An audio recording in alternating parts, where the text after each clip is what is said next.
I never thought the end of my marriage would begin with someone else's story. But that's exactly what happened on a Tuesday evening in March, when my wife Leah came home from work with an unusual brightness in her eyes and a tale that would unravel everything I thought I knew about our life together. "You won't believe what happened at work today," she said, setting down her purse with more force than necessary. The sound echoed in our kitchen, where I was reviewing production reports from the manufacturing plant I managed. I looked up from my laptop. After 9 years of marriage, I'd learned to read Leah's moods like weather patterns. Tonight felt different, charged with an energy I couldn't quite place. "Try me," I said, closing the laptop to give her my full attention. She pulled out a chair and sat across from me, her dark hair falling around her face as she leaned forward. "So, you know Emma from accounting?" I nodded, though I'd never met Emma personally. Leah worked as an HR coordinator at Sullivan & Associates, a mid-sized consulting firm downtown, and she often brought home stories about her colleagues. It was one of the things I appreciated about our relationship. We shared the details of our daily lives without reservation. "Well," Leah continued, her voice dropping to a conspiratorial whisper, "Emma discovered that Derek has been cheating on her." The name Derek meant nothing to me, but I made the appropriate sympathetic noise. "That's terrible. How did she find out?" "She found text messages on his phone," Leah said, and there was something in her tone that made me look at her more closely. She seemed almost excited. Apparently he'd been sloppy about deleting them. Messages from some woman named Sarah, talking about meeting at hotels, buying jewelry together. Emma even found receipts in his wallet, a diamond bracelet from Trevino's Jewelers, room charges from the Hampton Inn on Riverside. I frowned. The level of detail seemed oddly specific. "She told you all this?" "We had lunch together. She was devastated, Gabriel. Absolutely devastated." Leah's hands moved as she spoke, gesturing in a way that seemed too animated for second-hand tragedy. 23 years of marriage down the drain because Derek couldn't keep it in his pants. The crude language surprised me. Leah typically chose her words more carefully, especially when discussing other people's pain. "What's she going to do?" I asked. "That's the thing," Leah said, leaning back in her chair. "She's not sure. Part of her wants to confront him immediately, but another part thinks she should gather more evidence first. She asked me what I thought you would do if you were in Derek's position." I blinked. "If I were in Derek's position? You mean if I were cheating?" No, Leah said quickly. "If you were Derek, if you were the one who got caught, what would you say? How would you try to explain it?" The question felt strange, hypothetical in a way that made me uncomfortable. But I answered honestly, the way I always did with Leah. "I guess I'd probably try to minimize it at first," I said slowly. "Maybe claim it wasn't serious, that it didn't mean anything. If that didn't work, I might try to blame her somehow. Say the marriage was already in trouble, that I was lonely or whatever." Leah nodded, as if taking mental notes. "And if she said she might forgive you? If she was willing to work through it?" "Then I'd probably promise to end it immediately and go to counseling," I said. "Though honestly, Leah, I can't imagine being in that situation. The idea of betraying your trust..." I shook my head. "It's not something I could live with." "But hypothetically," she pressed, "if you had already crossed that line and I found out and I was willing to forgive you, what would that mean to you?" I studied her face, trying to understand why she was pushing this particular line of questioning. "I suppose it would mean I'd gotten incredibly lucky," that I was married to someone with more grace and forgiveness than I deserved. Something flickered across her expression. Satisfaction, maybe, or relief. Emma asked me to ask you because she thinks Derek might try all those tactics. She wants to be prepared. That made sense, I supposed. Leah was good at reading people, and I'd always been logical about human behavior. It was part of what made us work well together. Her emotional intelligence paired with my analytical approach. Well, tell Emma that if she's already found concrete evidence, she should probably prepare for exactly those responses, I said, and remind her that actions matter more than words. If Derek is truly sorry, he'll prove it through his behavior, not just his promises. Leah smiled then, a bright expression that seemed almost triumphant. I'll tell her exactly that. The conversation moved on to other topics. My day at the plant, weekend plans, a movie we'd been meaning to watch. But something about the Derek and Emma story lingered in my mind. Maybe it was the way Leah had told it, with such vivid detail and personal investment. Or maybe it was the specific nature of her hypothetical questions. 2 days later, everything became clear. I was having lunch at Rossetti's, a family Italian place near the plant, with Frank Russo, one of my quality control supervisors. Frank and I had worked together for 6 years, and we'd developed the kind of easy friendship that exists between men who respect each other's work ethic. He was reliable, methodical, and absolutely devoted to his wife Diana. Which is why I was surprised when he walked into the restaurant looking like he hadn't slept in days. You look terrible, I said as he slid into the booth across from me. Frank rubbed his face with both hands. I feel terrible. Diana and we're having some serious problems. I set down my sandwich. Frank rarely discussed personal issues, and when he did, it was usually with the same measured approach he brought to quality inspections. What's going on? I think she's having an affair, he said quietly. No, I know she is. I found evidence last night. My stomach dropped. Evidence? Text messages on her phone. She left it charging in the kitchen, and a message popped up from some guy named James. Something about meeting at their usual place. Frank's voice was strained. So I looked through the rest of the messages. This has been going on for months, Gabriel. Months. I felt a strange sense of déjà vu. What kind of messages? Intimate stuff. Plans to meet at the Hampton Inn on Riverside. References to jewelry he bought her. A diamond bracelet from Trevino's Jewelers. Frank's hands were shaking slightly. 23 years of marriage, and she throws it away for some guy named James. The blood drained from my face. The Hampton Inn on Riverside, Trevino's Jewelers, a diamond bracelet, 23 years of marriage, the exact details Leah had told me 2 days earlier, supposedly about her co-worker Emma and Emma's husband Derek. Frank, I said carefully, when did you discover this? Last night. Wednesday night. I couldn't sleep afterward, kept going through everything in my head.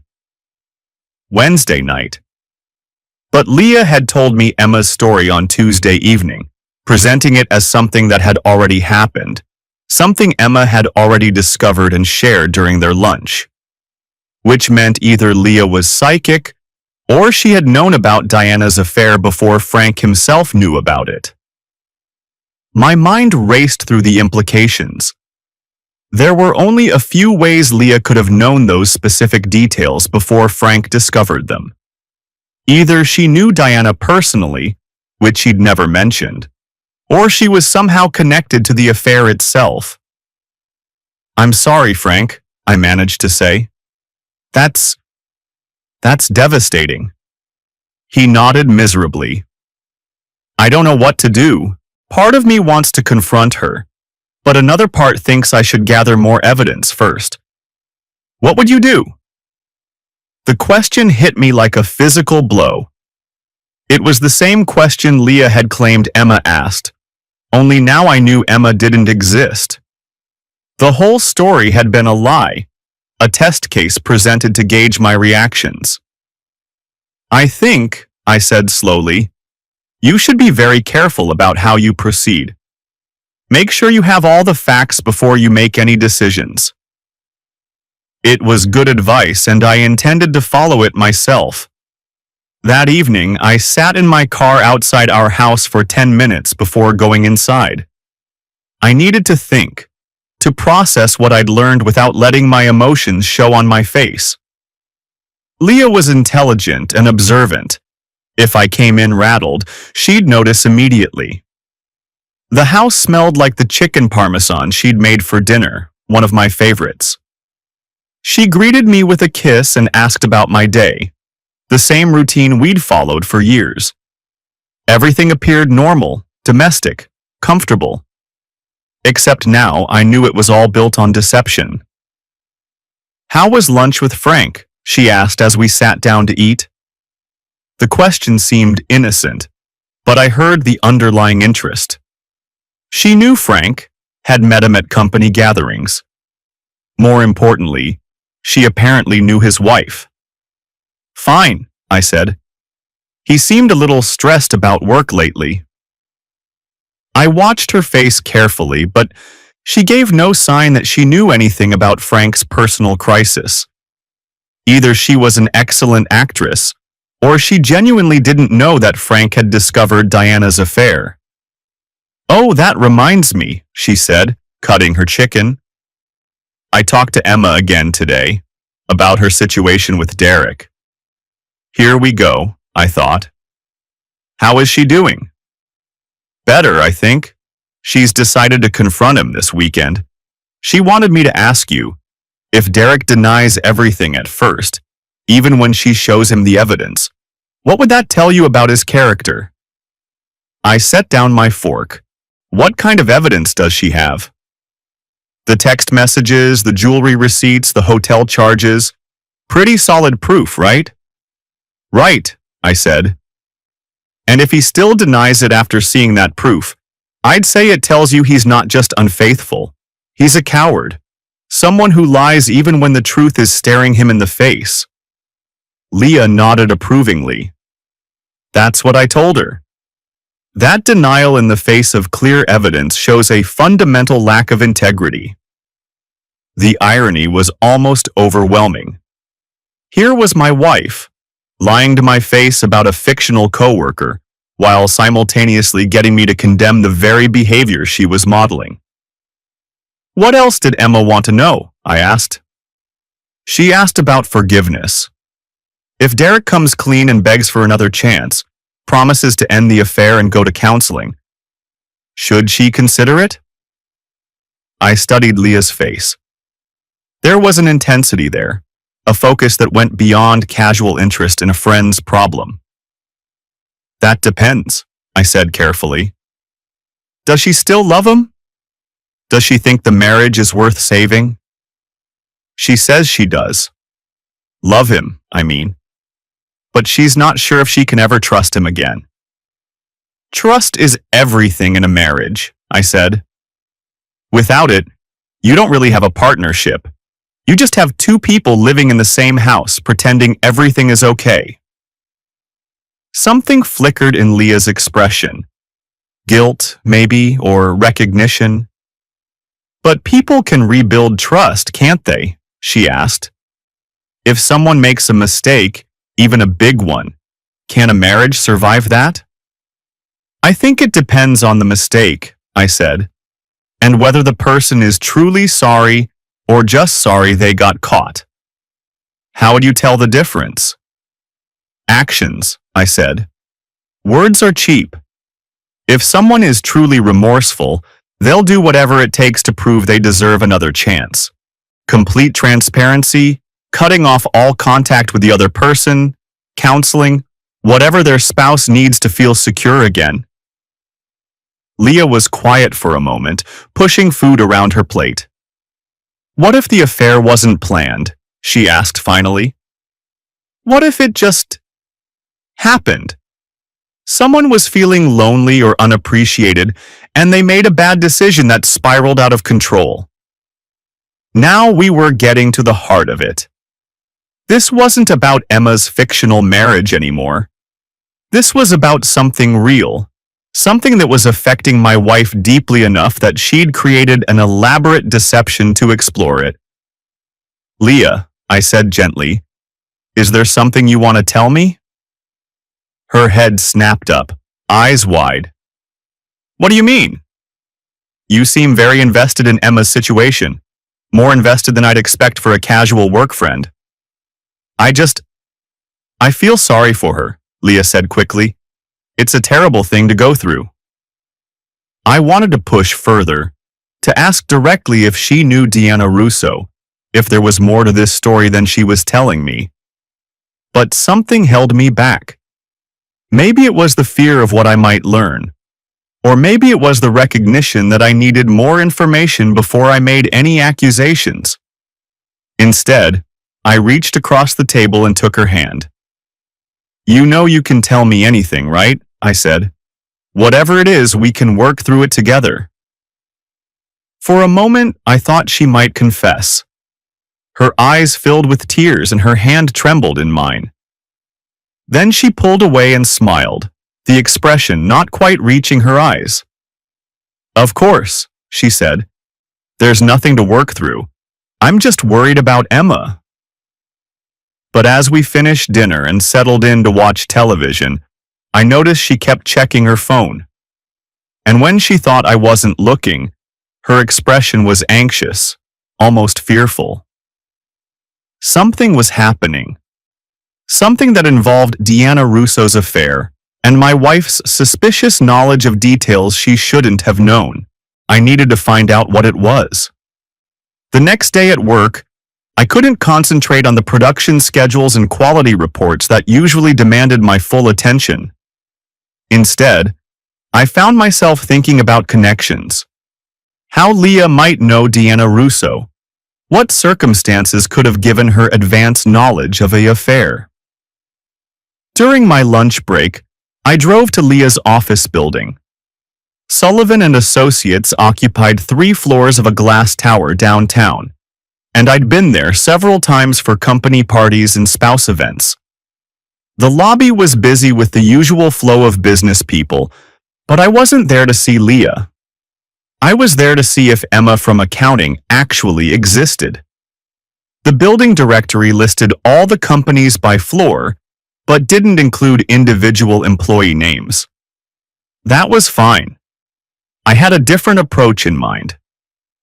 I took the elevator to the 7th floor, where Sullivan and Associates had their reception area. The receptionist, a young woman named Kelly who I'd met at the Christmas party, looked up with surprise when she saw me. Gabriel, what a nice surprise. Are you here to see Leah? Actually, I said, trying to sound casual, I'm here to drop something off for Emma in accounting. Leah asked me to stop by since I was in the area. Kelly's expression became confused. Emma in accounting? I'm sorry, but we don't have an Emma in accounting. Our accounting department is just Marcus and Janet, and they've been our only accounting staff for 3 years. My heart sank, even though this was what I'd expected to hear. Oh, I said, feigning confusion. Maybe I misunderstood. Leah mentioned someone named Emma who was having some personal problems, and I thought she said accounting. There's an Emma Rodriguez in marketing, Kelly offered helpfully, and Emma Walsh in IT support. Would one of them be who you're looking for? Maybe Emma Rodriguez, I said. Is she married to someone named Derek? Kelly shook her head. Emma Rodriguez is single, and Emma Walsh is married to a woman named Jennifer. I'm sorry, but I don't think we have any Emmas married to Derek's. I thanked Kelly and left the building, my suspicions confirmed. Emma didn't exist, which meant Leah's entire story was fabricated. But why? What was she trying to accomplish by creating this fictional scenario and testing my responses to it? As I drove back to the plant, I thought about the timing. Frank had discovered Diana's affair on Wednesday night, but Leah had told me about it on Tuesday evening, framing it as Emma's story. That meant Leah had known about the affair before the betrayed husband himself knew about it. There were only a few explanations for that kind of advance knowledge. Either Leah knew Diana personally and Diana had confided in her about the affair, or Leah was somehow connected to the affair itself. Given that Leah had never mentioned knowing anyone named Diana, and that she'd gone to elaborate lengths to disguise the story's true source, I was beginning to suspect the latter. That evening, I watched Leah more carefully than I had in years. She seemed nervous, checking her phone frequently and startling when it buzzed with notifications. During dinner, she asked more questions about Emma's fictional situation. "I was thinking about what you said yesterday," she began, twirling pasta around her fork. "About trust being everything in a marriage. What about it? Do you really think it's impossible to rebuild trust after an affair, even if the person was truly sorry?" I considered my words carefully. "I think it's possible, but it would be incredibly difficult. The betrayed spouse would have to be willing to forgive, and the cheating spouse would have to be willing to do whatever it took to earn that forgiveness." "What would that look like exactly?" "Complete honesty. Access to phones, emails, social media accounts, regular counseling, cutting off all contact with the affair partner. Basically, the cheating spouse would have to give up their privacy and independence until trust was rebuilt." Leah was quiet for a moment. "That sounds like a lot to ask of someone." "It's a lot less than what they took from their spouse," I said firmly. "When you cheat, you don't just betray your partner. You destroy their sense of security, their ability to trust their own judgment. Rebuilding that takes time and effort." "But what if the cheating spouse felt trapped? What if they had made a mistake and wanted to end it, but couldn't figure out how?" I set down my fork and looked at her directly. "Leah, what's really going on here? This is the third day you've brought up Emma's situation, and every conversation feels more personal than the last." She avoided my eyes. "I told you, I'm just trying to help a friend." "What's Emma's last name?" The question caught her off guard. "What?" "Emma from accounting. What's her last name? How long has she worked at Sullivan & Associates? What department does Derek work for?" Leah's face went pale. She asked me not to share too many details. For privacy reasons." "Leah, I went to your office today. There is no Emma in accounting. Kelly told me the accounting department only has Marcus and Janet." The color drained completely from her face. For a long moment, we stared at each other across our dinner table, the comfortable routine of our marriage suddenly feeling like a performance. "You checked up on me," she whispered. "I verified a story that didn't make sense," I said calmly, "and found out it was completely fabricated. So I'll ask you again. What's really going on?" Leah's hands were shaking now. She set down her fork and pressed her palms flat against the table. "It's not what you think," she said finally. "I don't know what to think," I replied. "But I know you've been lying to me for 3 days straight. So why don't you tell me what it actually is?" She was quiet for so long that I began to wonder if she was going to answer at all. When she finally spoke, her voice was barely audible. "I've been talking to some friends. Women who've been through similar situations. They formed a support group to help each other deal with relationship problems. What kind of relationship problems? Marriages that have lost their spark. Husbands who are focused on their careers and neglecting their wives. Women who feel invisible in their own homes. I felt a chill run down my spine. Are you saying you feel invisible in our home? You got promoted 6 months ago, she said, still not looking at me. You're working longer hours, bringing home more responsibility. You talk about the plant constantly, about production numbers and efficiency metrics and personnel issues. When was the last time you asked me about my job? When was the last time you noticed I got my hair cut or bought a new dress? The accusation hit harder than I expected because there was truth in it. My promotion to operations manager had come with significantly more responsibility, and I had been bringing work stress home more often lately. I'm sorry if I've been distracted, I said. But that doesn't explain why you made up a story about Emma and Derek. What were you really trying to find out? Leah finally looked up, her eyes filled with tears. The support group. Some of the women have been in situations where their husbands cheated. They said the way a man reacts when you first tell him about infidelity, even someone else's infidelity, tells you a lot about his character. So you were testing me. I was trying to understand what kind of person I married, she said. Whether you were the kind of man who would blame the victim or make excuses for the cheater. I stared at her, struggling to process what she was telling me. And what did you conclude? That you're a good man, she whispered. That you believe in honesty and faithfulness and working through problems together.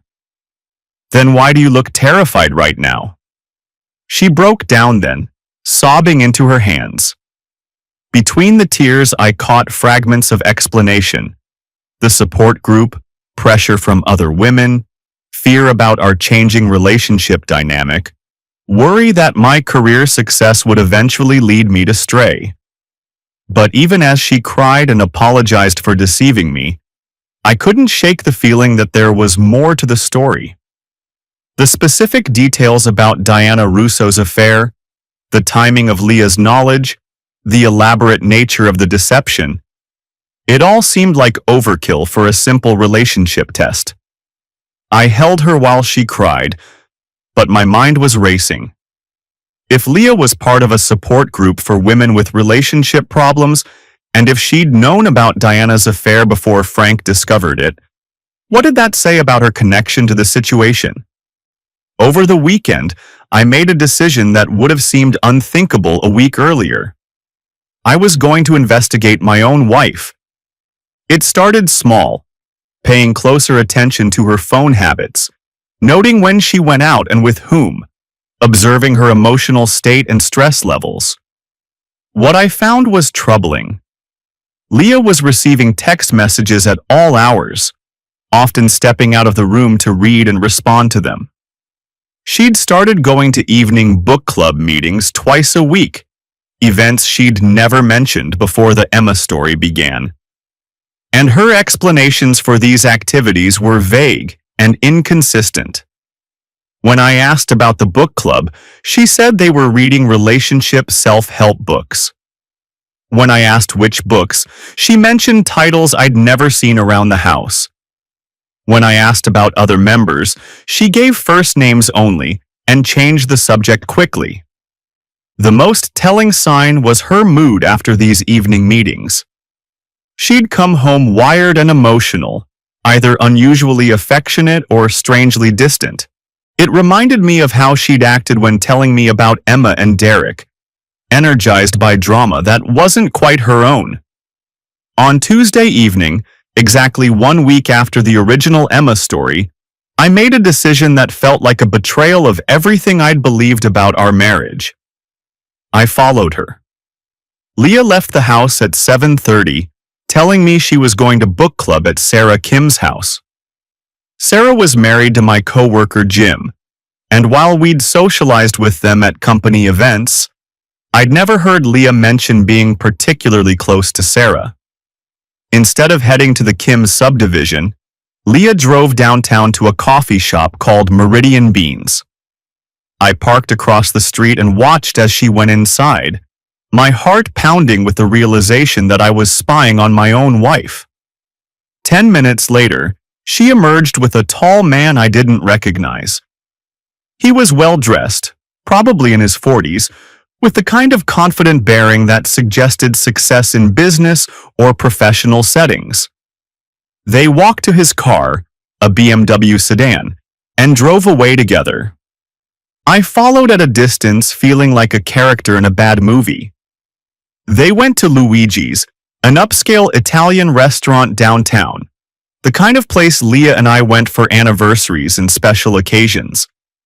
I sat in my car outside the restaurant for 45 minutes, wrestling with what I'd discovered. My wife was on what appeared to be a date with another man, having lied about her destination and purpose for the evening. When they emerged, they stood close together outside the restaurant, and he kissed her cheek before they separated. She returned to her car, and I followed her home, arriving several minutes after she did. "How was book club?" I asked when she came inside. "Good," she said, not meeting my eyes. We had an interesting discussion about communication and relationships. The casual lie hit me like a physical blow.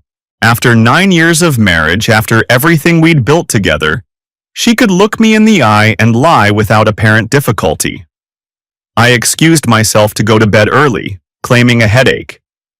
In reality, I needed time to think, to process what I'd learned and decide what to do next.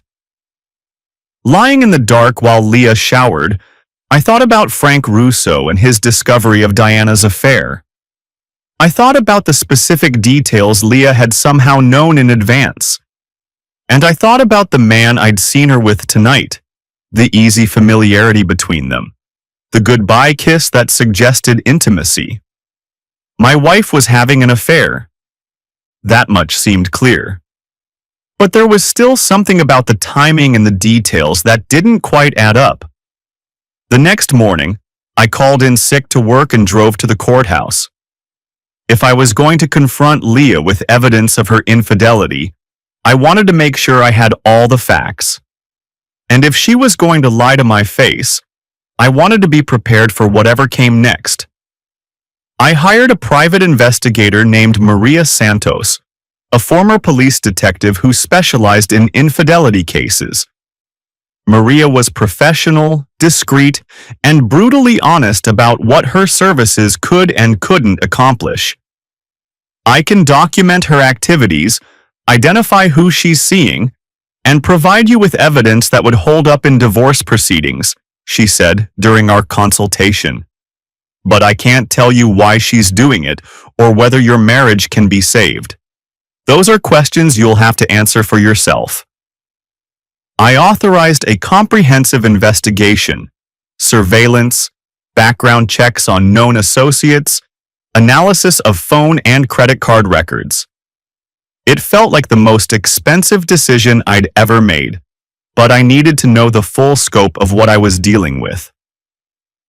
"How long will it take?" I asked. 2 weeks should give us a complete picture," Maria said. "Unless you want to confront her sooner based on what you already know." I shook my head. I want all the facts first. If I'm going to blow up my marriage, I want to make sure I'm doing it for the right reasons. That evening, Leah seemed more relaxed than she'd been in days. She made my favorite dinner, asked about my work, and suggested we watch a movie together. For a moment, I almost convinced myself that I'd been wrong about the restaurant, that there was an innocent explanation for what I'd seen. Then her phone buzzed with a text message, and I saw her expression change. She read the message quickly and deleted it, then excused herself to use the bathroom. When she came back, she was distracted and distant, checking her phone every few minutes. "Everything okay?" I asked. "Fine," she said quickly. "Just work stuff. Another lie, delivered with the same casual ease as all the others. Over the next 2 weeks, I lived in a strange state of suspended reality. During the day, I managed the manufacturing plant, attended meetings, and solved production problems. In the evening, I came home to a wife who was lying to me about fundamental aspects of her life, and I pretended everything was normal. Leah continued attending her mysterious evening meetings, always with different explanations. Book club at Sarah's, girls' night with college friends, volunteer work at a local charity. She was careful never to use the same story twice, but the pattern was consistent. 2 or 3 evenings per week, always returning home with the same wired, emotional energy. Meanwhile, Maria's reports began painting a picture that was both clearer and more complex than I'd expected. Yes, Leah was having an affair. The man from the restaurant was named James Crawford, a marketing executive at a downtown firm. But he wasn't just her affair partner. He was also involved with at least 2 other women, including Diana Russo. According to Maria's investigation, there was indeed a support group of sorts, but it wasn't what Leah had described. Instead of women dealing with relationship problems, it was a network of wives who were all involved with the same man. They knew about each other, covered for each other, and apparently shared information about their husbands' potential reactions to infidelity. The Emma story suddenly made perfect sense. Leah had known about Diana's affair because she was part of the same network. When Frank discovered Diana's infidelity on Wednesday night, Leah had already heard all the details from Diana herself, and had used those details to create a fictional test case for me. But the most disturbing revelation was still to come. According to Maria's research, the network operated with a specific philosophy. Successful men inevitably cheat, so successful wives should secure their own options before they're abandoned for younger women. The group encouraged testing their husbands' reactions to hypothetical infidelity scenarios, gathering intelligence about potential divorce settlements, and maintaining emotional and physical affairs as insurance policies. Leah wasn't just cheating. She was part of an organized system designed to prepare wives for the anticipated failure of their marriages. "How many women are involved?" I asked Maria during our final meeting. "At least 6 that I've identified," she said, sliding a folder of photographs and documents across the table. "All married to successful men, all involved with James Crawford, all sharing information and covering for each other's activities." I opened the folder and saw photos of Leah with James, Diana with James, and several other women I didn't recognize. The documentation was comprehensive. Restaurant receipts, hotel registrations, text message logs, financial records. "What about the husbands?" I asked. "Do any of them know?" "Frank Russo discovered his wife's affair, but he doesn't know about the network aspect yet. The others appear to be unaware." I studied the photos, feeling a mixture of rage and sadness. In some of them, Leah looked happier than I'd seen her in months. In others, she appeared anxious, almost guilty. "What's your recommendation?" I asked. Maria leaned back in her chair. "That depends on what you want to accomplish. If your goal is to end the marriage with maximum financial advantage, we have enough evidence to achieve that.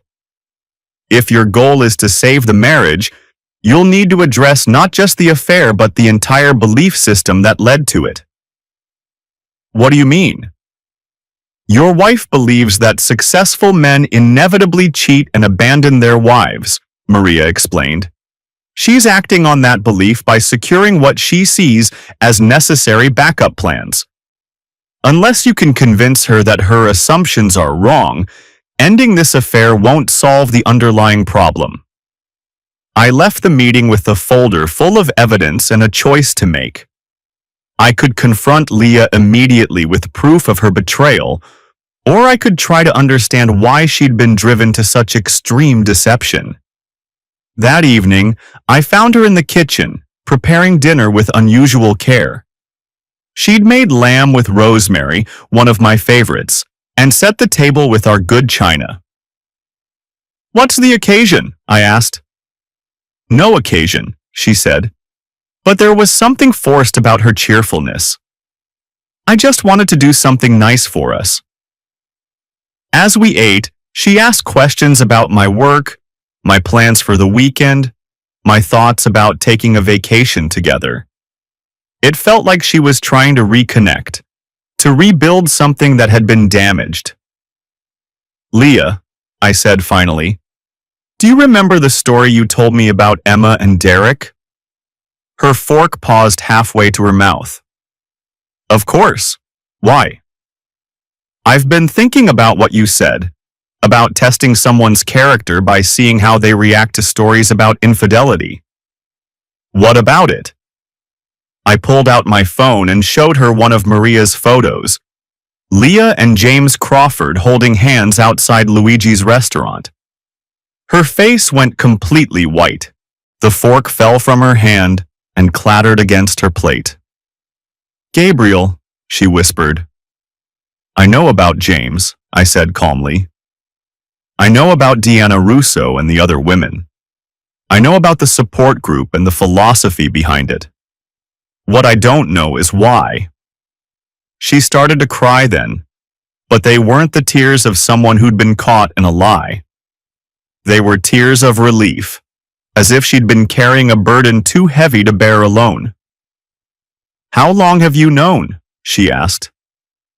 "I suspected something after Frank told me about Diana's affair. The details matched your Emma story too perfectly for coincidence." "Frank? Frank Russo from your plant?" I nodded. "Diana is his wife.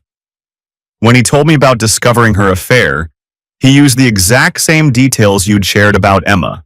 The hotel, the jewelry store, the text messages, even the 23 years of marriage. It was impossible unless you'd known about Diana's situation before Frank discovered it." Leah closed her eyes. "I never meant for this to happen." "Which part? The affair or getting caught?" "Any of it," she said. "The whole thing started innocently. I met Diana at the gym, and we became friends. She was struggling in her marriage, feeling like her husband took her for granted. I was feeling the same way about us." "So you started a support group?" "Not exactly. Diana introduced me to some other women who were dealing with similar issues. We started meeting for coffee, talking about our problems, supporting each other." "And James?" She was quiet for a long moment.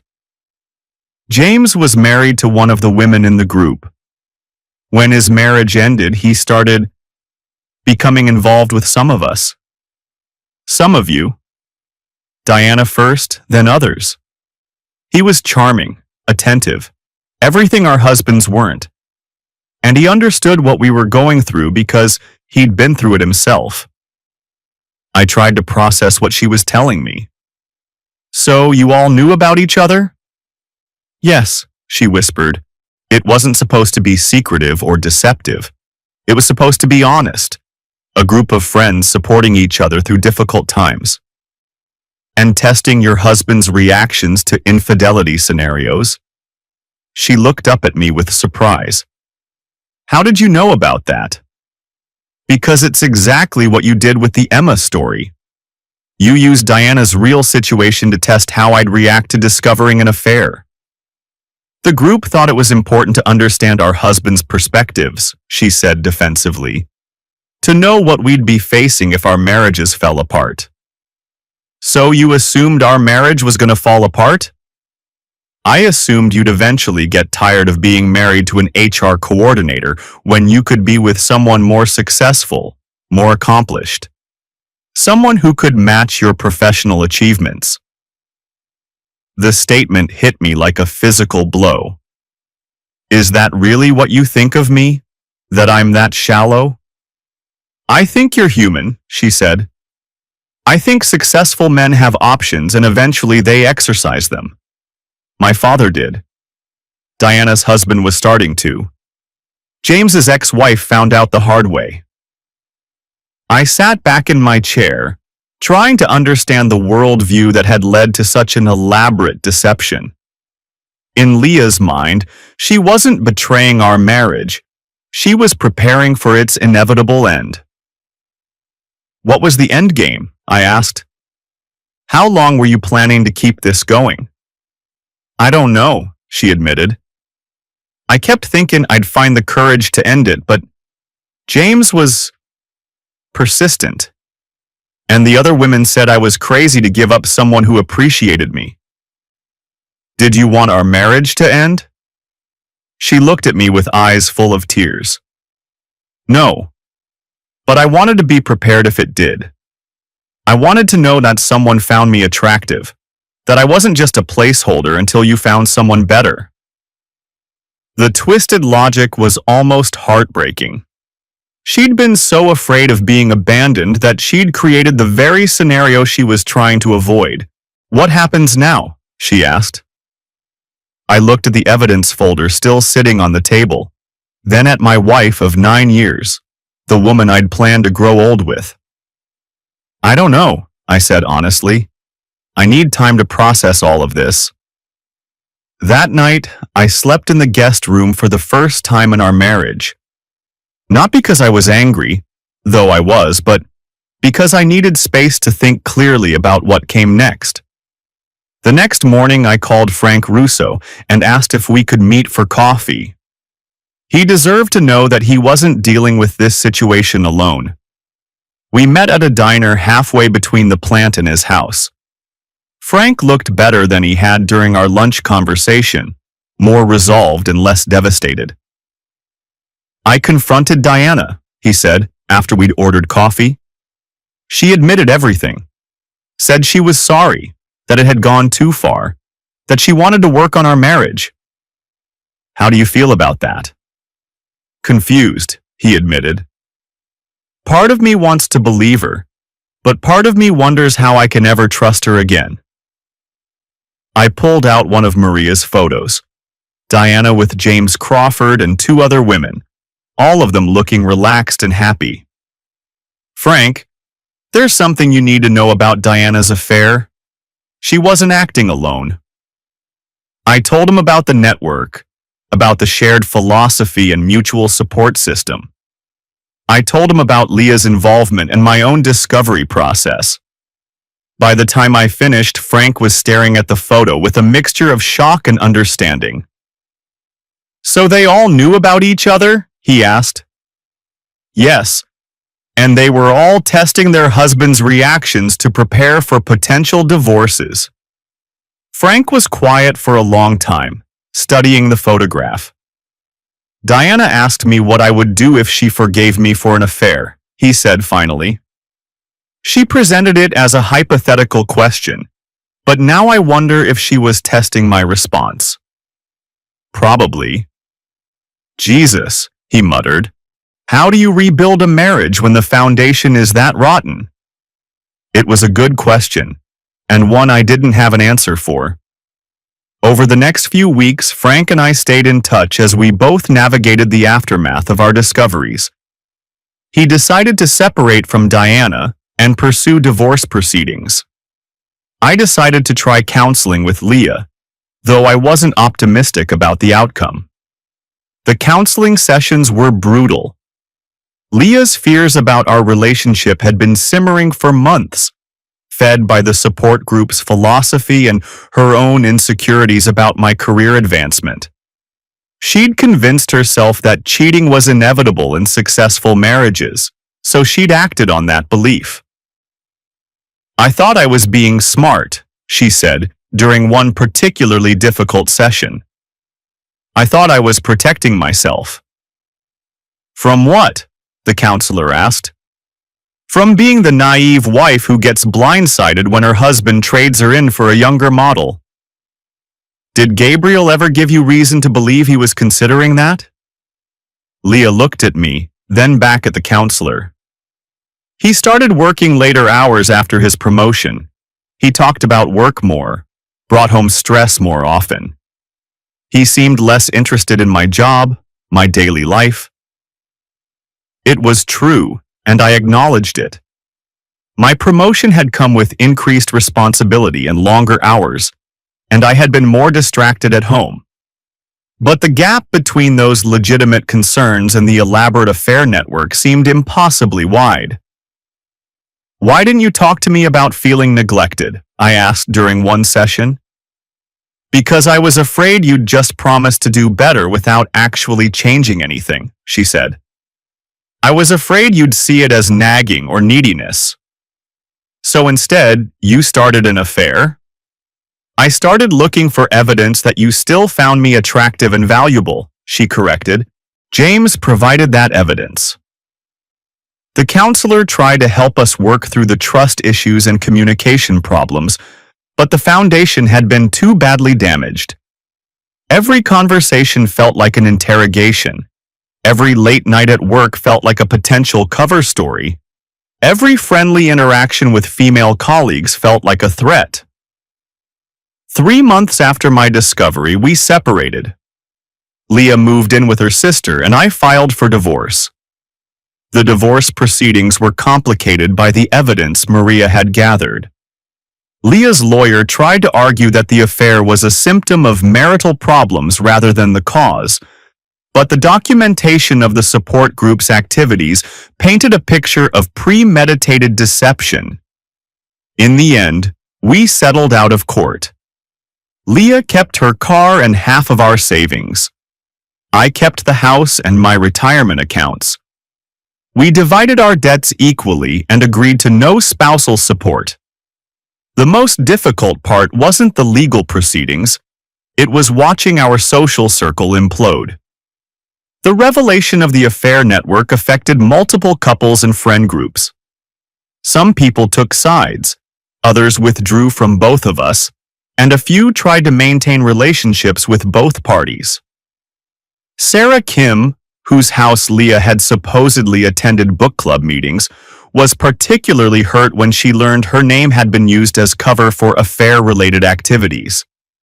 Jim Kim, Sarah's husband and my co-worker, was embarrassed and angry about the deception.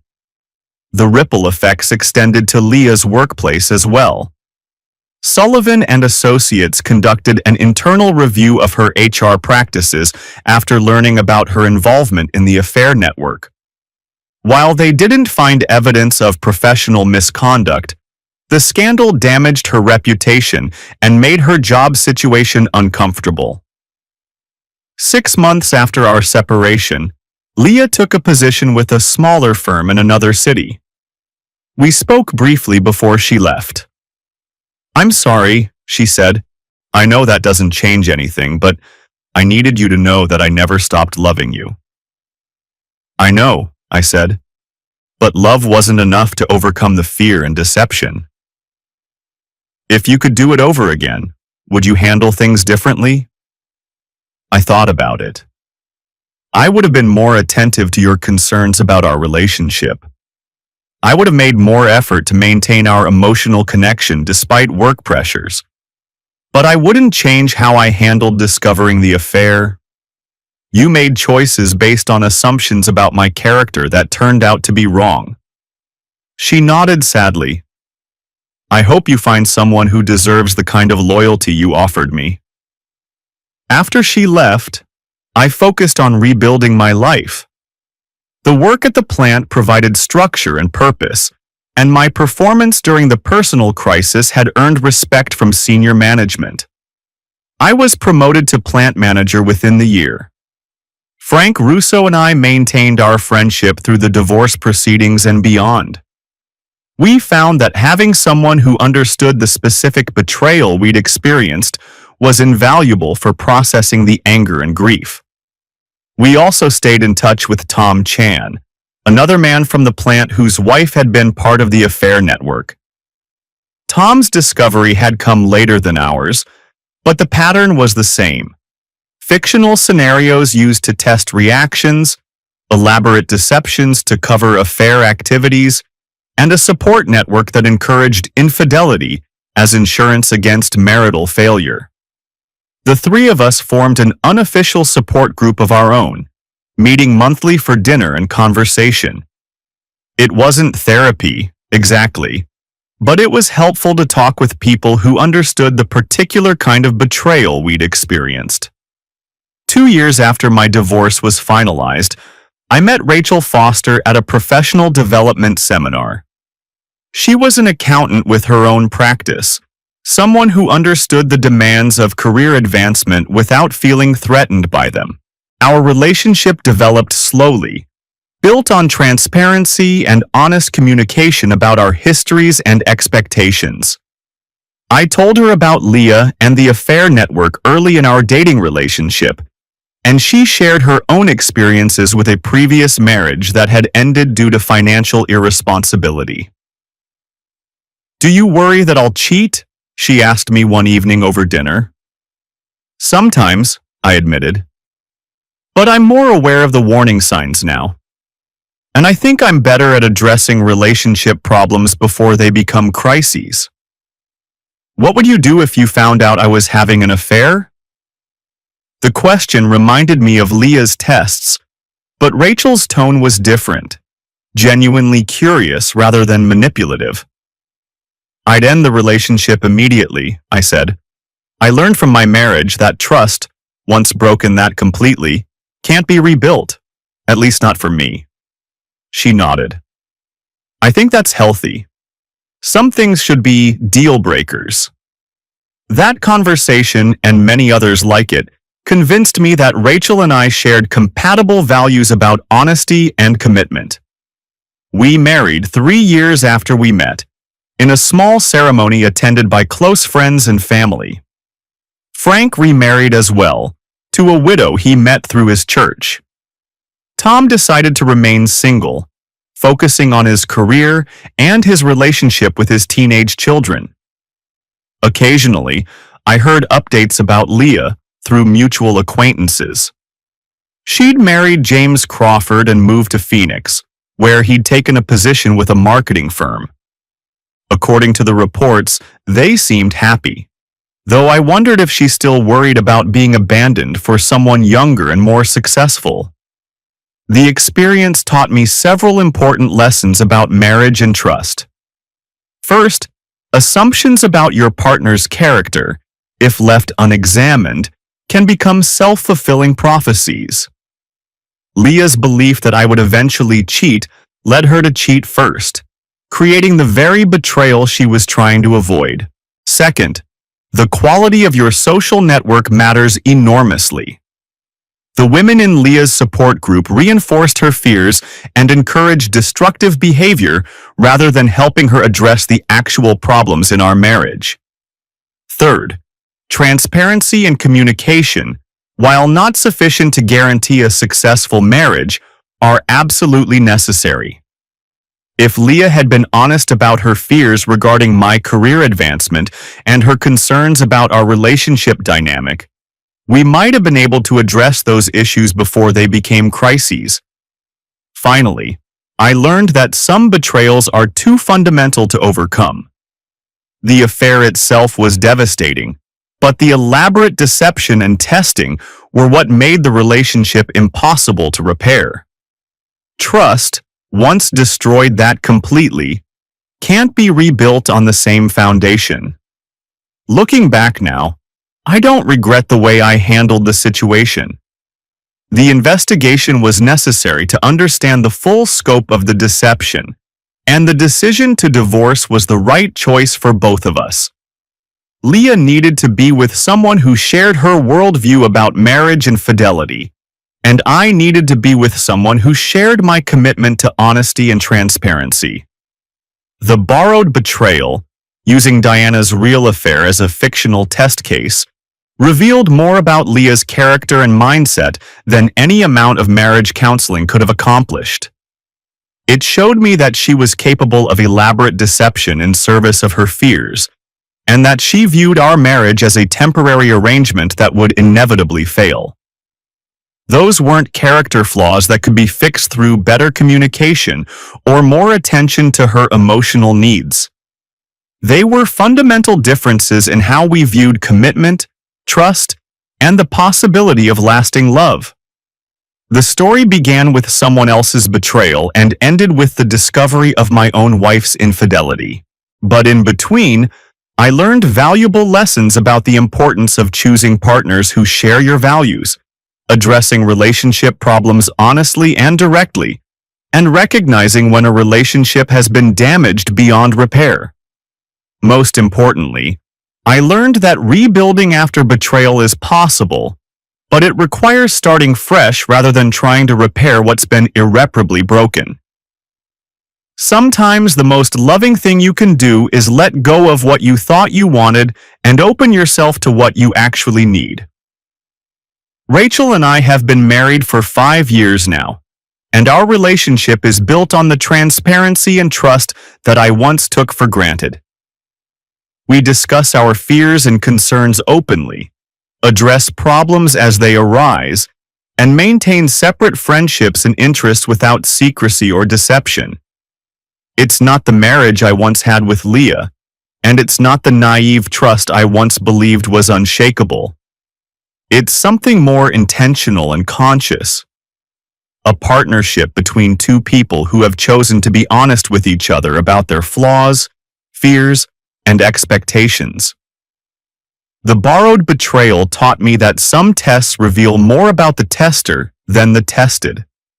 Leah's fictional scenario was designed to evaluate my character, but it ultimately revealed hers. And while the discovery was devastating at the time, it led me to a life that's more authentic and fulfilling than what I had before. Sometimes the worst thing that happens to you turns out to be the best thing that could have happened. The end of my first marriage felt like a tragedy, but it was actually the beginning of a more honest and sustainable way of living and loving. The network of women who had supported each other through their affairs eventually disbanded as their marriages collapsed and their lives moved in different directions. The philosophy that had bound them together, that successful marriages inevitably fail, proved to be a self-fulfilling prophecy that destroyed the very relationships they thought they were protecting. But for those of us who survived the deception and rebuilt our lives on more solid foundations, the experience provided valuable clarity about what we actually needed in our relationships. We learned to value honesty over comfort, transparency over harmony, and authentic connection over the illusion of security. The borrowed betrayal was ultimately a gift, though it didn't feel like one at the time. It forced me to confront the difference between the marriage I thought I had and the marriage I actually had.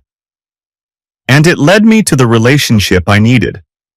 One built on mutual respect, shared values, and the kind of trust that comes from choosing each other honestly, every day, rather than simply assuming that love is enough to overcome any obstacle.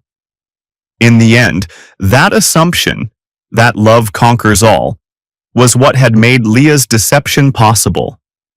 I had trusted her completely because I loved her, never imagining that she was capable of the elaborate lies and manipulation I eventually discovered. Now I know better. Love is important, but it's not enough.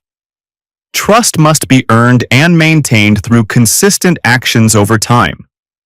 Communication must be honest and direct, even when the conversations are difficult.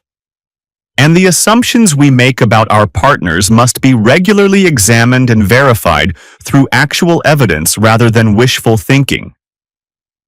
These lessons, learned through the painful dissolution of my first marriage, have made my second marriage stronger and more resilient. Rachel and I don't take each other's fidelity for granted. We actively choose it, discuss it, and demonstrate it through our actions. The borrowed betrayal revealed the fragility of assumptions and the danger of unexamined fears, but it also revealed the possibility of building something better on the ruins of what was lost. Sometimes you have to lose everything you thought you wanted to discover what you actually need.